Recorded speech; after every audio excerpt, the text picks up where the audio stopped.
تمام صوبائی حکومتیں، وفاقی حکومت، state bank of Pakistan, academia کے لوگ اور دیگر متعلقہ اسٹیک ہولڈرز اس اجلاس میں ان کی نمائندگی ہوتی ہے۔ اچھا، یہ تو آگے جی جو real G D P growth کی بات ہے۔ اب دوسری جانب جو ہے نامنل جی ڈی پی کی بات ہے، جو کرنٹ مارکیٹ پرائسز پر ناپا جاتا ہے۔ اب اس میں کانسیپٹ اور میجرمنٹ دونوں اعتبار سے یہ real G D P growth سے مختلف ہے۔ سو یہ سمجھنا بہت ضروری ہے، اور اسی لیے ایس این اے 2008 اور again in line with international standards مالی سال 2025 میں معیشت کا حجم again nominal G D P یہ 408.2 ارب امریکی ڈالر سے بڑھ کر مالی سال 2026 میں 452.1 ارب امریکن ڈالر کا اس کا تخمینہ تھا جو ہم نے پیش کیا۔ اچھا، اب اس میں جو روپی ویلیو ہوتی ہے نامنل جی ڈی پی کو، کہ اس کو ایوریج ایکسچینج ریٹ کے ذریعے امریکی ڈالر میں تبدیل جو ہے اس کو تبدیل کیا جاتا ہے to get to the actual dollar value. Again as per international practices یہ جو پر کیپٹا انکم کا تعین ہے یہ بھی کرنٹ پرائسز پر ہوتا ہے اور گراس نیشنل انکم اور ایسٹیمیٹڈ پاپولیشن کی بنیاد پر کیا جاتا ہے۔ اب یہ جو گراس نیشنل انکم ہے یہ نامنل جی ڈی پی اور بیرون ملک سے حاصل ہونے والی نیٹ فیکٹر انکم کا مجموعہ ہوتی ہے، اور اس میں بنیادی طور پہ جو ورکرز ریمیٹنسز ہیں وہ شامل کیے جاتے ہیں۔ جہاں تک آبادی کی تخمینے 2023 کی مردم شماری اور national institute of population studies اور ministry of national health services regulation and coordination کی جانب سے جاری کردہ پاپولیشن پروجیکشنز کے بنیاد پہ یہ پریپیئر کی جاتی ہیں in terms of the denominator. جناب اسپیکر، میں آخر میں پھر یہ واضح کرنا چاہتا ہوں کہ یہ جو اکنامک انڈیکیٹرز کی رپورٹنگ کے لیے استعمال ہونے والی جو میتھڈالوجی ہے اس میں بالکل کوئی تبدیلی نہیں لائی گئی، اور میں ان معزز اراکین کے سامنے یہ جو 2018 کے مالی سال جب ایکچولی ان کا دور حکومت تھا اس کے بھی میں نے اعداد و شمار جو ہیں اس چارٹ میں لگا دیے ہیں جو ان کی ہم خدمت میں پیش کر دیں گے، تاکہ یہ واضح ہو جائے کہ there is consistency of measurement from administration to administration, اور اس میں کوئی تبدیلی نہیں آئی۔ تو آپ کی اجازت سے یہ جو رسپانس ہے جی میں ان معزز اراکین تک ہم پہنچا بھی دیں گے۔ جناب اسپیکر، آپ کی اجازت سے اب میں اختتامی بجٹ تقریر پہ بات کرنا چاہوں گا۔ جناب اسپیکر، الحمدللہ ہماری کوششیں رنگ لائی ہیں، خطے میں جنگ کے بادل چھٹ گئے ہیں اور امن کی فاختہ پھر سے اڑنے لگی ہے۔ پاکستان نے جس خلوص اور دل جمی کے ساتھ امریکہ ایران جنگ رکوا کر ایک مخلص ثالث کا کردار ادا کرتے ہوئے 4 دہائیوں سے متحارب دونوں ممالک کو مذاکرات کی میز پر اکٹھا کیا، ان کی پرخلوص میزبانی کی اور ان کے باہمی اختلافات دور کر کے امن کی دستاویز پر دستخطوں کو ممکن بنایا۔ اس سے ہمارے ملک اور قوم کا وقار بلند ہوا اور قوموں کی برادری میں ہمیں بے پناہ عزت و تحسین ملی۔ یہ ہماری سیاسی اور سفارتی تاریخ کا ایک روشن باب ہے جس پر وزیر اعظم محمد شہباز شریف صاحب، فیلڈ مارشل سید عاصم منیر صاحب، ہماری قومی قیادت، اتحادی اور اپوزیشن جماعتیں، ہماری پارلیمان اور ہماری پوری قوم مبارکباد اور تحسین کی مستحق ہے۔ جناب speaker, I want to submit to this august House that the first dividend of this peace agreement has already been announced by the Honorable Prime Minister yesterday evening in terms of significant reduction in the petroleum prices. جناب speaker, میں مالی سال 26-27 کے budget کی طرف آتا ہوں۔ میں سب سے پہلے تمام معزز اراکین اسمبلی کا شکریہ ادا کرتا ہوں جنہوں نے مالی سال 26-27 کی بجٹ بحث پہ بھرپور حصہ لیا۔ میں خصوصاً قائد حزب اختلاف جناب محمود خان اچکزئی صاحب، سینٹ کی قائمہ کمیٹی کے چیئرمین سینیٹر سلیم ماندی والا صاحب، قومی اسمبلی قائمہ کمیٹی کے چیئرمین سید نوید قمر صاحب اور ان دونوں فائنانس اینڈ ریونیو کمیٹیوں کے جملہ ارکان کا تہہ دل سے شکریہ ادا کرنا چاہوں گا۔ انہوں نے پچھلے 2 ہفتوں میں انتہائی خلوص اور محنت کے ساتھ بجٹ تجاویز کا بغور جائزہ لیا اور ان میں بہتری لانے کے لیے کئی تجاویز دیں، جن میں سے بعض تجاویز کو فائنانس بل 2026 میں شامل کرنے کا ارادہ ہے۔ میں اس کے ساتھ ساتھ میڈیا کے معزز دوستوں، معاشی تجزیہ کاروں، ماہرین اور چیمبرز آف کامرس کا بھی شکریہ ادا کرنا چاہوں گا۔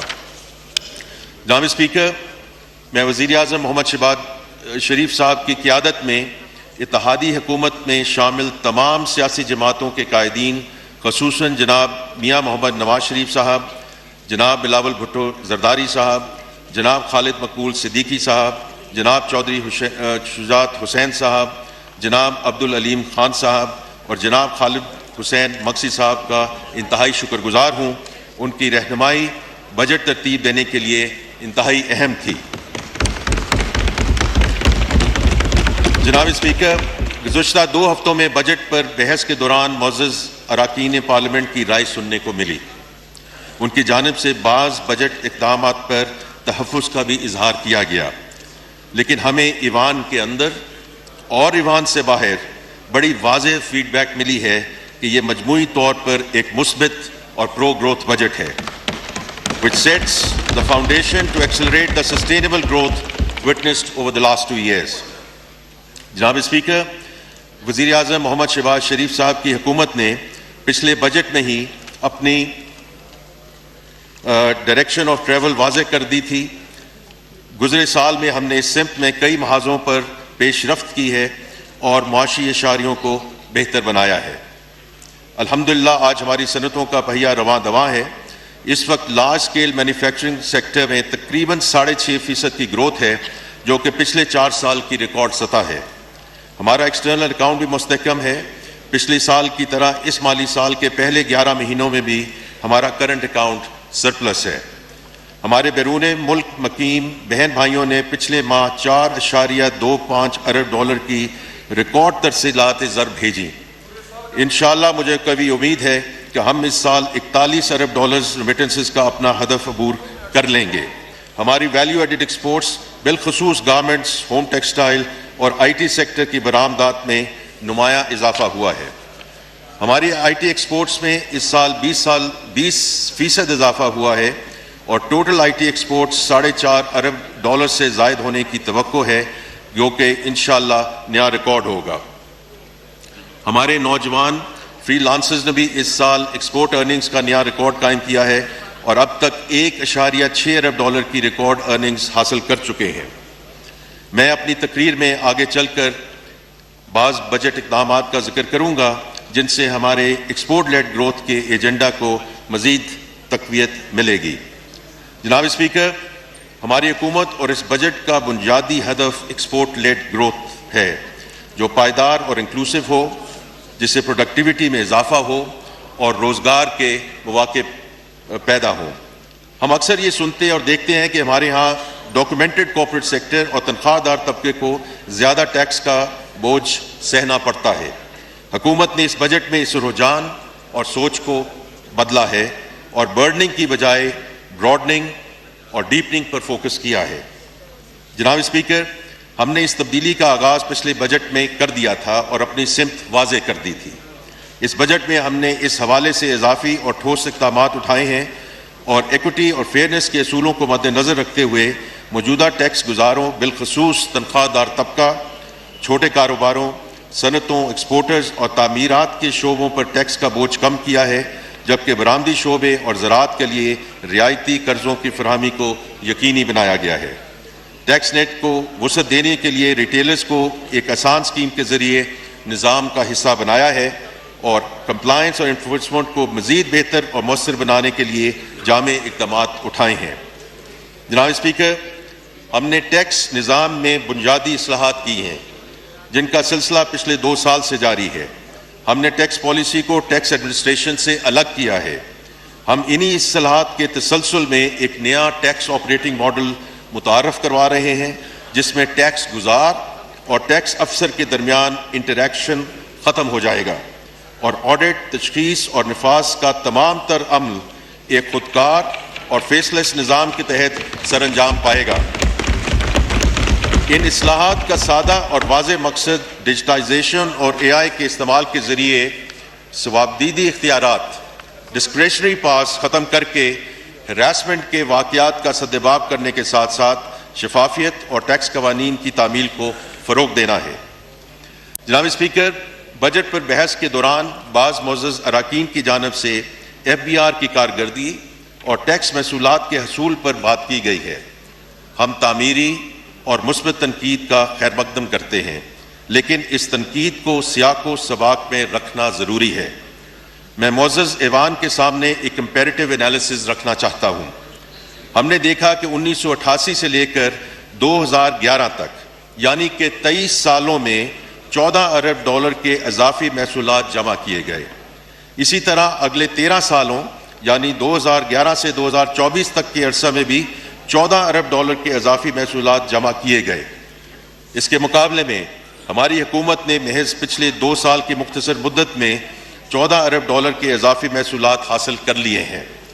یہ سب کچھ وزیر اعظم محمد شہباز شریف صاحب کی ذاتی توجہ اور لگن سے ممکن ہوا ہے، جو انہوں نے پچھلے 2 سالوں میں FBR کی تنظیم نو پر مرکوز کی ہے اور معاشی ایجنڈا کی تکمیل کے لیے مالی وسائل کی فراہمی کو اولین ترجیح دی ہے۔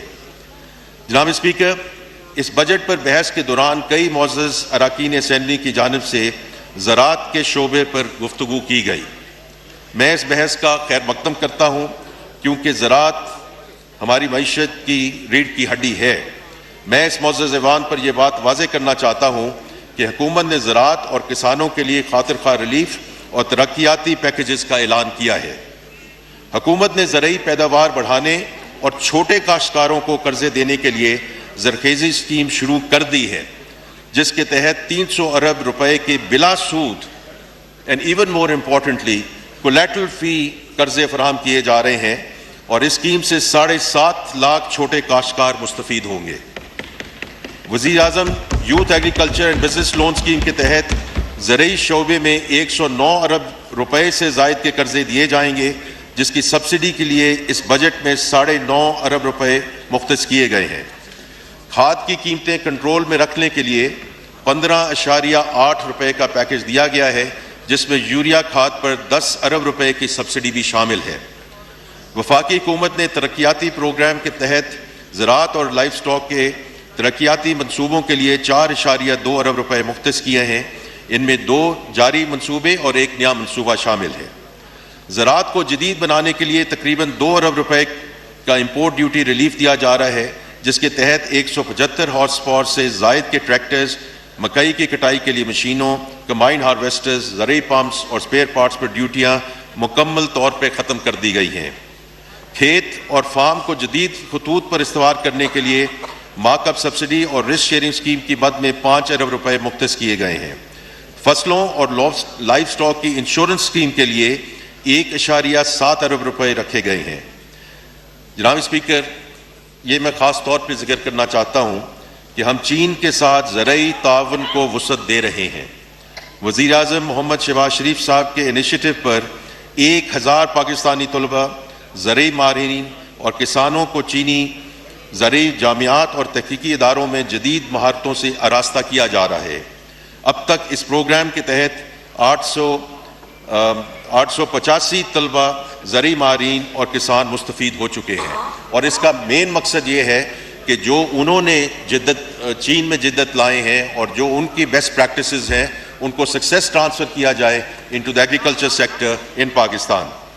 اور آخر میں یہ کہوں گا کہ نجی شعبے کی شراکت کے ساتھ زرعی کولڈ سٹوریج بنانے جا رہے ہیں، جس پر 7.1 ارب روپے خرچ ہوں گے، because this value chain and investing in this value chain is extremely important to get the value added agriculture moving.